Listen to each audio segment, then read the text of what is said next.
Asini rohamadihamu doho damai nasian Tuhan debata amai, doho nasian anak na Tuhan Yesus Kristus Tuhan. Amin.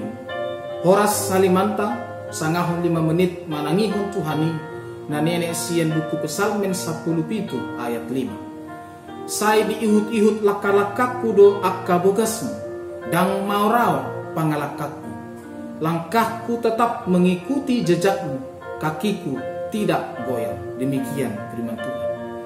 Jika Anda gemar bermain catur, Anda tentu tahu bahwa Anda harus benar-benar memikirkan dan memperkirakan beberapa langkah ke depan, termasuk kemungkinannya. Satu langkah menentukan dan mempengaruhi langkah berikutnya. Kita diingatkan bahwa hidup ini merupakan sebuah rangkaian bersambung yang terkait satu sama lain. Setiap langkah yang diambil harus benar-benar diperhatikan dan dengan pertimbangan yang matang. Sebenarnya Allah berkuasa mengatur langkah setiap orang, namun Dia menganugerahkan kehendak bebas bagi manusia. Amsal 16 ayat 9 berkata, hati manusia memikir-mikirkan jalannya, tetapi Tuhanlah yang menentukan arah langkahnya. Lagu sekolah minggu yang berkata ada 2 jalan, mana kau pilih? Jalan dunia ini atau jalan Tuhan?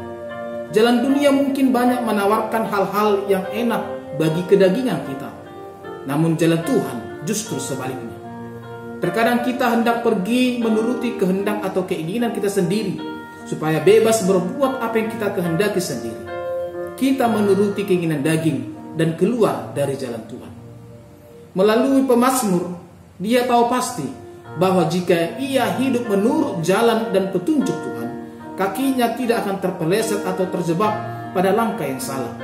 Ia tidak tergoda atau terganggu sedikit pun dengan permasalahan besar yang menimpanya.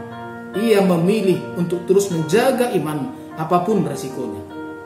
Jika ini yang mau kita lakukan, maka kita harus tahu betul apa saja petunjuk-petunjuk Tuhan yang disampaikan dalam banyak firman yang tertulis dalam Alkitab. Kalau kita malas membaca Alkitab, tentu kita akan buta akan semua ketetapannya.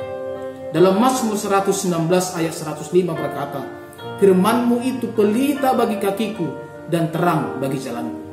Bagaimana keseriusan kita dalam mentaati firman Tuhan, berjalan dalam koridor ketetapannya, akan sangat menentukan bagaimana kita mencapai garis finish. Seperti halnya kereta api.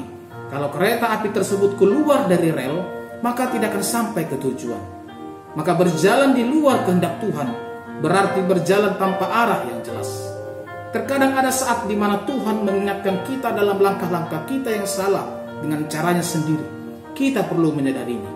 Jangan tunggu dihajar sampai babak belur seperti Yunus baru mau kembali. Kata tetap menegaskan bahwa ada komitmen yang tegas untuk tetap senantiasa mengikut jalan-jalan Tuhan. Kalau kita lihat kehidupan orang sukses dan berhasil tetapi jalannya menyimpang, Tuhan mau tetap kita setia dan teguh pada jalan Tuhan. Ikut jalan Tuhan perlu kekuatan dan keteguhan untuk tidak goyang meskipun berat tantangan. Jalan Tuhan belum tentu yang tercepat, bukan juga yang termudah, tapi sudah pasti yang terbaik. Enak atau tidak enak, jalan Tuhan yang paling terbaik serta hasilnya paling mulia. Selamat menjalani hari-hari dengan senantiasa melangkah mengikuti jejak kaki Tuhan. Amin. Martangi yang mahita. Mau lihat madiho ali Tuhan di hatam nabade. Nagabi ojahan dihaming dinalau mengalah kahon laka nami medalani ari-ari bulu nami. Asatotong mahami mangolu di bagasan linggoman ni asini roham jala totong hami mangihuton lomon roham di bagasan bulu nami. Mangasahon Kristus Yesus jalo matangi yang nami. Asini rohani Tuhan Yesus Kristus. Dot olomi rohani di bata ama. Dot perseoran itu di perbadi ama. Nama dongani hamu seluhutna. Amin. Stay